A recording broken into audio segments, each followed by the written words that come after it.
Bismillahirrahmanirrahim. Құрметті бауырлар, достар, араб тілін құранды оқу үшін дәрісімізді бастаймыз. Бірінші сабақ әріптерді жаттап аламыз. Араб тілінде 28 әріп бар.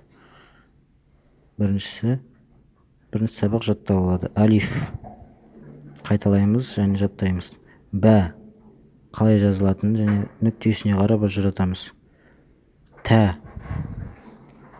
сә әрпі екі тістің алдыңғы тістің ортасына тіл қысылып, сақауша жіңішке болып шығады.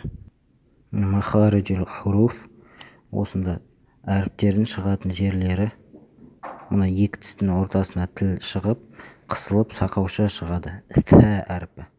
Сә. Джим, д мен жын қосындысы, жекейчан дегендегі джим. Ха әрпі тамақтың ортасынан қысылып шығады. Ха деп. Хо әрпі. Хо қырылып шығады. Тамақтың жоғарғы жағынан қырылып шығады. Келесі дәл әрпі, кәдімгі қазақша д сияқты. Зәл әрпі, бұл жаңағы сә сияқты сақауша екі тістің ортасынан қысылып шығады. Зәл. Ро,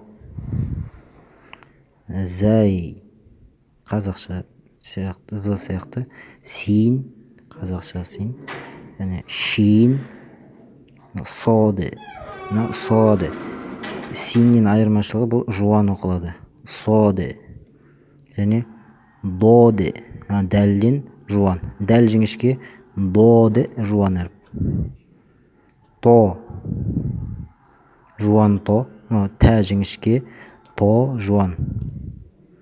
Во, бұл сақауша және жуан болып оқылады. Во. Айн, бұл қысылып шығады тамақтан. Айн әрпі. Ха тамақтан қалай қысылып шықты, сол шығатын жерден қысылып шығады. Айн деп. Адам құсқанда тіл қай жерге келеді, солдай халде шығады. Ғойн, тамақтың жоғарғы жағынан шығады.